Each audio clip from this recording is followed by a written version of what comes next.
Neste vídeo iremos falar sobre o mundo astral, de forma clara, direta e objetiva. Esse estudo foi extraído de diversos livros da doutrina espírita e de diversas correntes espiritualistas existentes, além de relatos de projetores conscientes, veteranos que visitaram esse mundo astral, e principalmente do aprendizado espiritual do próprio autor. Devemos esclarecer, desde já, que quando falamos de mundo astral, não estamos nos referindo apenas ao mundo imediato acima do plano físico. Nesse vídeo, vamos tratar do mundo astral por completo e os seus 7 planos. Falaremos brevemente, pois são conhecidos pelos projetores conscientes e veteranos em viagens astrais. Convém ressaltarmos, desde o início desta matéria, que este mundo astral é dividido em 7 dimensões e que fazem parte, espiritualmente, da própria Terra. Segundo conhecimentos trazidos pela espiritualidade superior, principalmente através do médio Chico Xavier, o mundo astral que tratamos nesta matéria poderia ser apenas mais um destes, embora a nomenclatura seja diferente. Resumindo, tem 7 planos que são diferentes entre si. Podemos chamar estes planos de diferentes formas, por exemplo, planos espirituais, esferas astrais, existentes em diferentes faixas vibratórias, mas que estão interligados. Sobre a passagem de um plano para outro, futuramente explicaremos. Estes planos são diferentes entre si, seja na sua natureza vibratória, ou na pureza das suas energias, ou seja, existem planos mais rarefeitos, mais elevados, mais puros, e planos mais densos, parecidos com o plano físico. Em cada um destes planos astrais, ou esferas astrais, enfim, existem dezenas, ou centenas de milhares de cidades espirituais, cada uma delas com uma população variável. Estima-se que exista uma população invisível de cerca de 60 bilhões de entidades ou espíritos. Por aí se vê que nem todos estão podendo reencarnar, e principalmente verificamos e concluímos que a experiência terrestre é muito valiosa e deve ser aproveitada ao máximo para o nosso crescimento.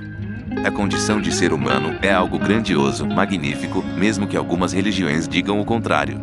É importante transmitir primeiramente, a fim de esclarecimento, informações e conhecimentos básicos sobre o mundo astral ou plano astral. No plano espiritual, nas suas diferentes faixas vibratórias, existem muitas colônias espirituais, onde espíritos afins, no mesmo nível evolutivo, se agrupam e formam verdadeiras sociedades extrafísicas organizadas. No mundo astral existem, à semelhança da Terra, muitas casas, templos, jardins, bosques, montanhas, rios, árvores e animais. Logicamente não se trata da mesma matéria do plano físico.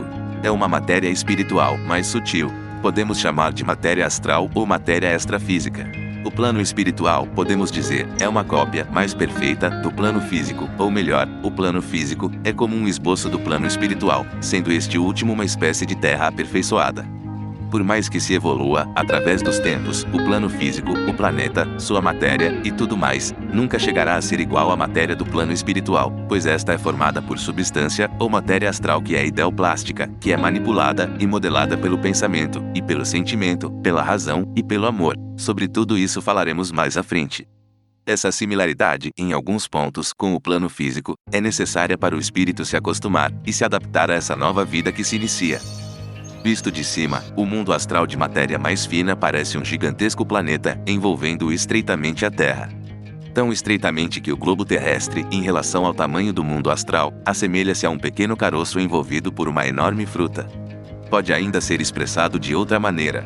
A Terra encontra-se tão estreitamente cingida pelo mundo astral de matéria mais fina, que não se percebe onde um termina e começa o outro.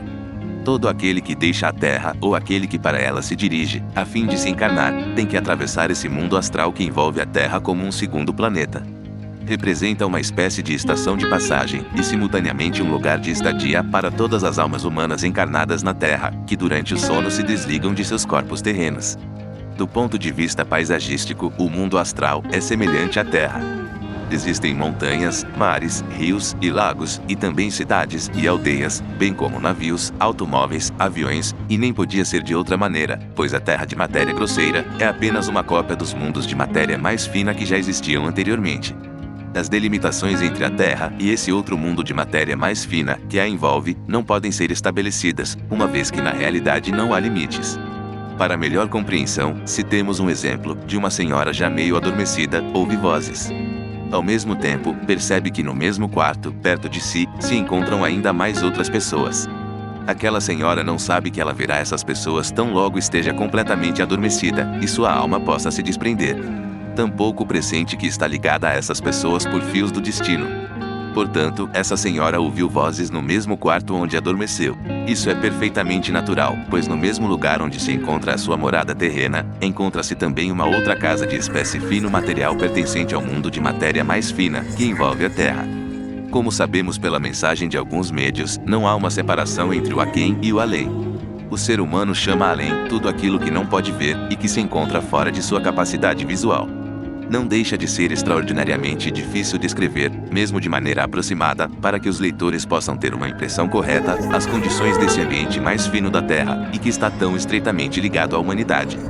Preliminarmente, vamos observar a vida de um médico que escolheu esta profissão baseando-se exclusivamente em motivos intelectuais, não obstante, segundo o querer intuitivo de sua alma, desejasse ser fazendeiro, comerciante, ator, aviador, artesão ou ter qualquer outra profissão.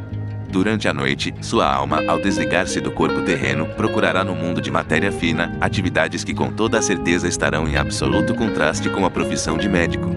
Já outras pessoas, por exemplo, que teriam preferido estudar medicina, mas que não tiveram condições materiais financeiras de o fazer, tratando-se de criaturas humanas boas, no seu querer, influenciado pelo espírito, encontrará realização no fino mundo astral. Terão a oportunidade de aprender a arte de curar e simultaneamente auxiliar outras almas humanas.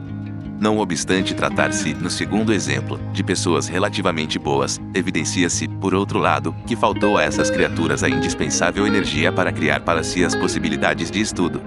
Portanto, também aqui se demonstra a discrepância existente entre a vontade intuitiva do espírito e da alma e a vontade do raciocínio que se encontra preso à terra. É uma discordância que acarreta insegurança e descontentamento. Especialmente trágicas manifestam-se as condições desarmoniosas na vida conjugal, pois a maioria dos casamentos são uniões que foram concluídas por considerações do raciocínio. A essas considerações do raciocínio pertence também a embriaguez dos sentidos, chamada amor, na qual a atração física mútua representa um grande papel. Tais uniões matrimoniais são trágicas por não terem sido contraídas por amor puro, faltando-lhes consequentemente a ligação espiritual que une ambos os contratantes de um matrimônio. Suas almas são estranhas uma à outra. Não se conhecem quando à noite, durante o sono de seus corpos físicos, se encontram no mundo astral. Cada um trilha seu próprio caminho. Sentem-se atraídos para as almas humanas que correspondem mais à sua essência íntima do que aquela do seu cônjuge terreno. Procuraram e encontrarão outros companheiros. Cada um pode facilmente imaginar que tal vida dupla não contribui para a harmonia e o fortalecimento do casamento contraído na Terra. Pelo contrário, disso resultam conflitos imprevisíveis que são devidos, essencialmente, ao fato de os casamentos terem sido contraídos sob bases falsas. Decepções, infidelidades e indiferenças constituíram o secto invisível de cada união errada.